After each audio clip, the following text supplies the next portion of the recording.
students, the first module I have come with the basic things about accountancy, the need for accounting, features of accounting, definition of accounting. This module and the next module I am going to explain the basic terms of accounting. So we will start with the basic terms, but if you want to know the basic terms, first you should know what is a business transaction. See, the first thing I can tell you, a transaction refers to any event which is measurable in terms of money. See, a person introducing capital to the firm, a machinery is purchased, a cash sales is made, or a credit sales is made. These are all we can convert in terms of monetary transactions. This is a transaction. So any transaction will make changes in the financial position of the business.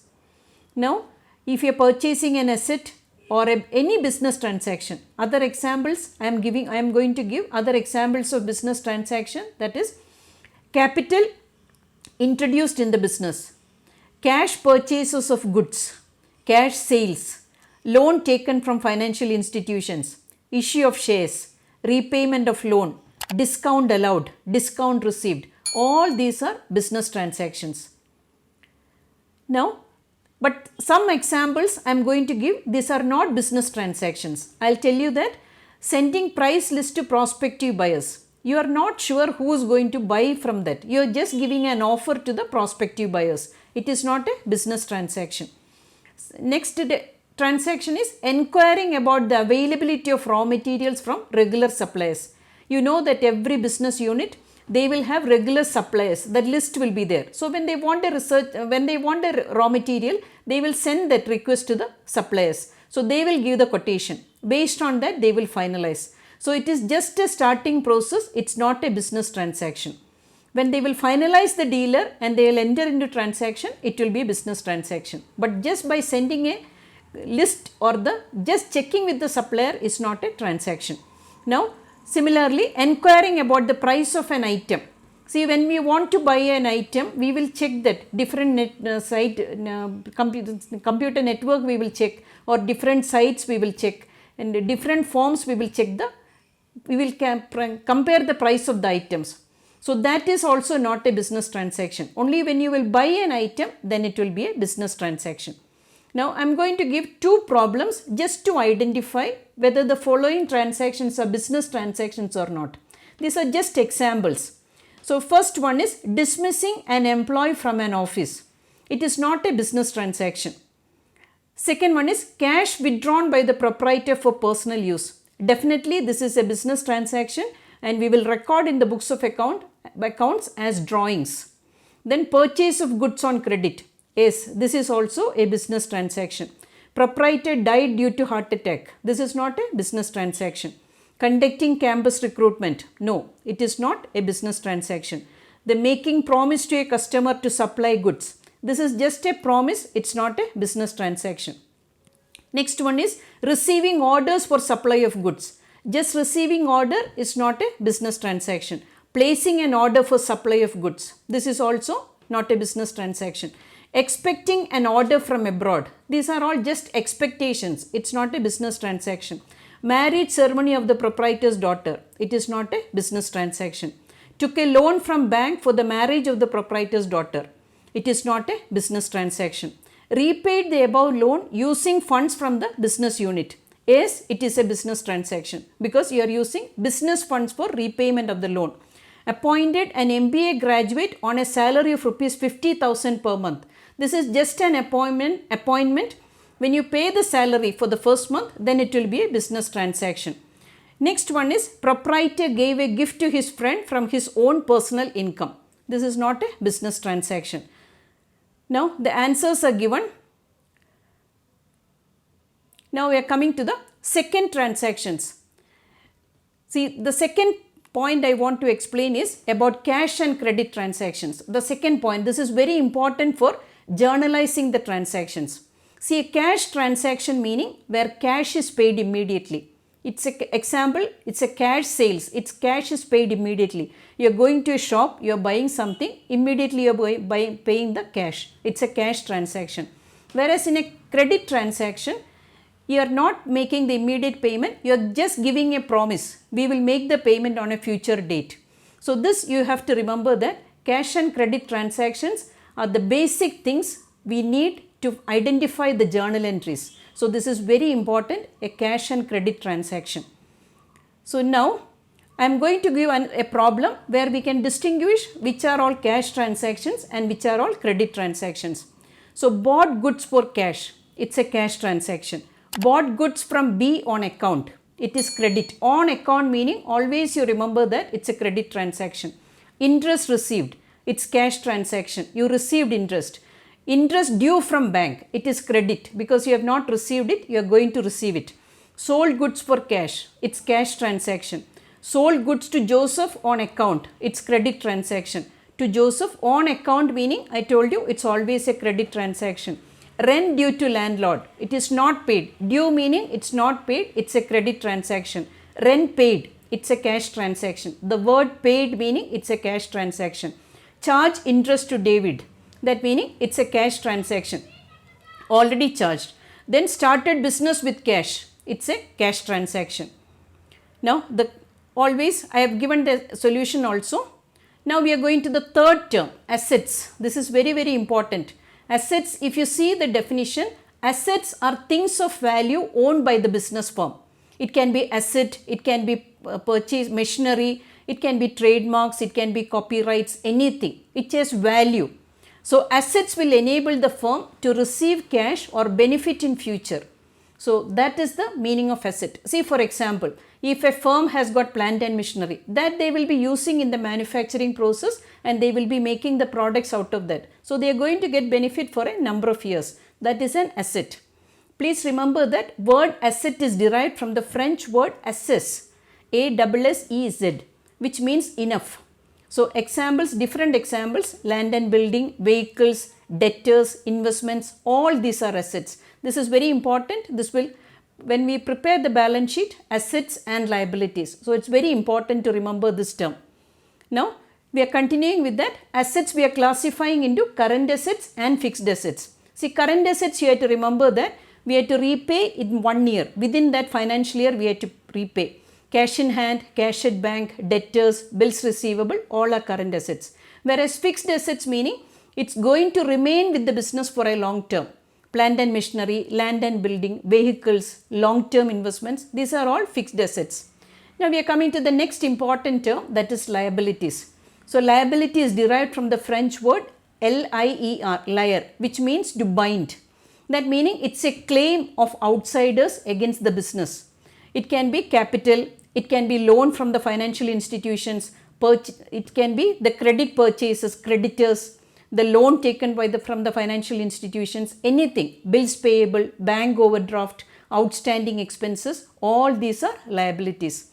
So the next thing you have to remember, just like assets, liabilities are also classified into current liabilities and long-term liabilities. So current liabilities have to be repaid within 1 financial year. That concerned financial year itself they have to pay. Bills payable, creditors, outstanding expenses, and bank overdraft for short term. All these are current liabilities. Whereas long-term liabilities meaning debentures. You know that debentures are to be repaid within 10 years, or long-term loan, preference share capital. All these are examples for long-term liabilities. Now, the next thing I am going to tell you about the difference between assets and liabilities. So one side you can see assets and one side you can see the liabilities. So assets meaning things of value owned by the business. I have already told you land and building. If a business is having land and building, it's an asset.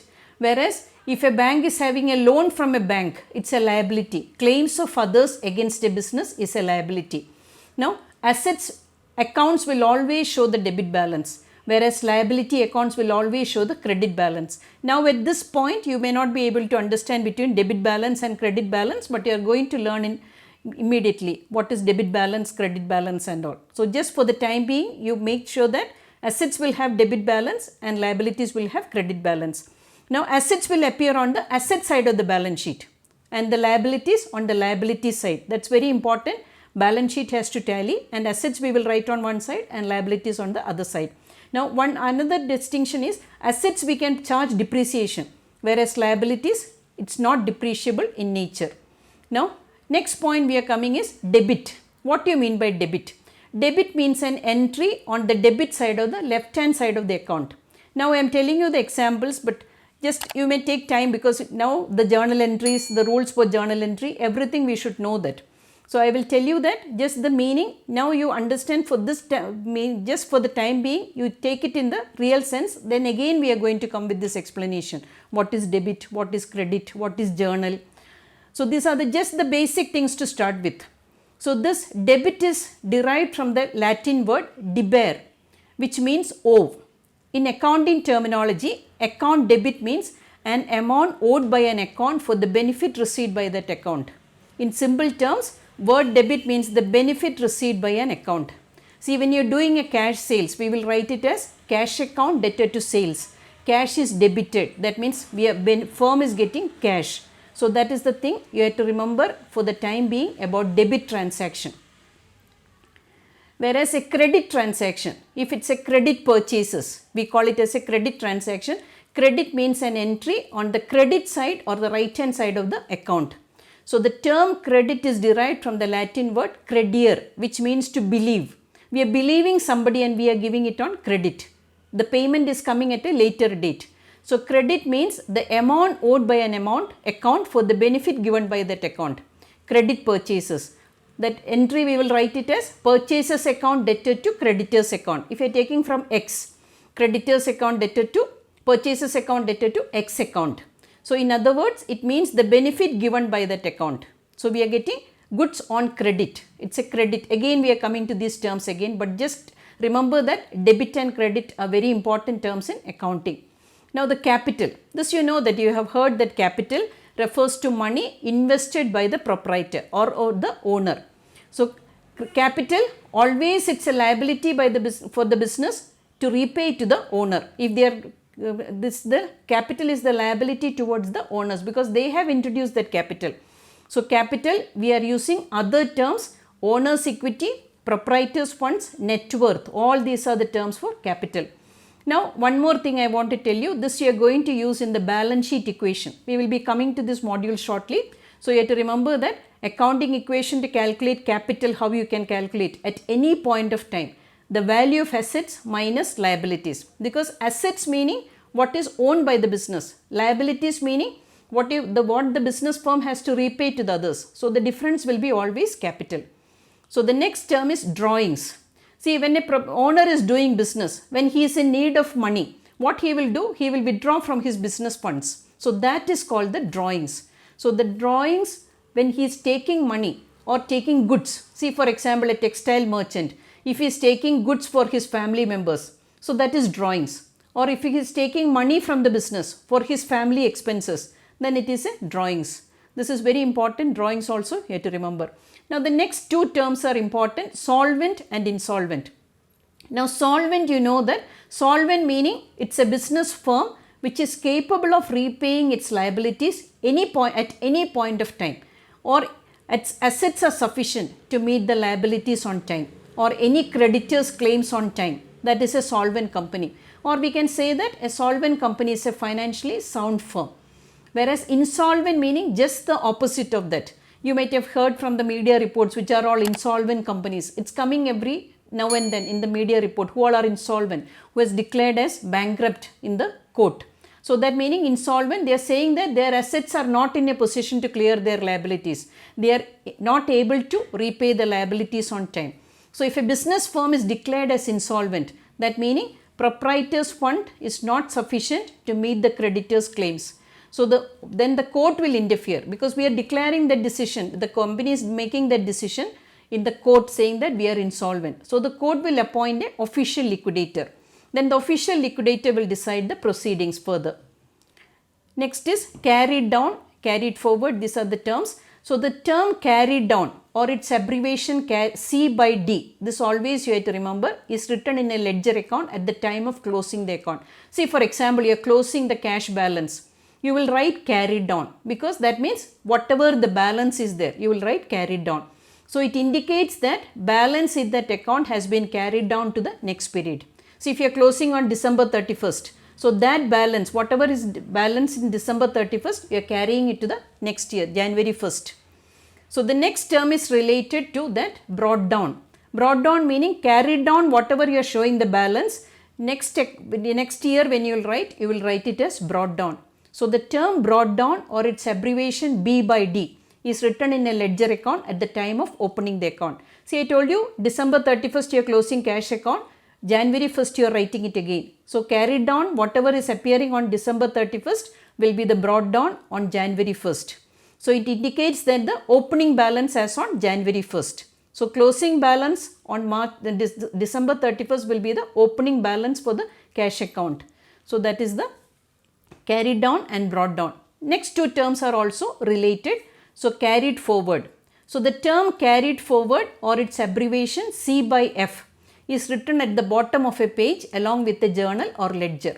So when you are writing the entries, when you are closing one page, you will close the balance there. Then that balance you have to take it to the next page. So this balance for this page you are closing with the saying that C by F. So that balance we are getting a balance there.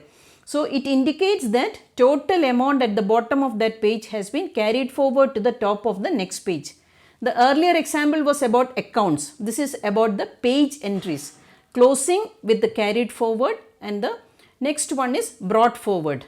So the term brought forward, or its abbreviation B by F, is used at the top of the page. So whatever carried forward we wrote at the end of the page, we are bringing it to the new page. When we are writing the same balance, we are bringing it to the new page. So it indicates that total amount at the top of that page has been brought forward from the bottom of that page. So these are all related terms, and this will be using in the journal entries and when we are writing the ledger accounts also. So this is one module I have wanted to explain about the basic terms. So this next module also I am going to explain the basic terms of accounting. So this you have to remember that this is very important. The basic terms you should be thorough with. So this will help you to learn the subject in a simple way and in a systematic way. And I wish all the happy learning for my students with this module, and happy learning with Dr. Alice Mani. Thank you.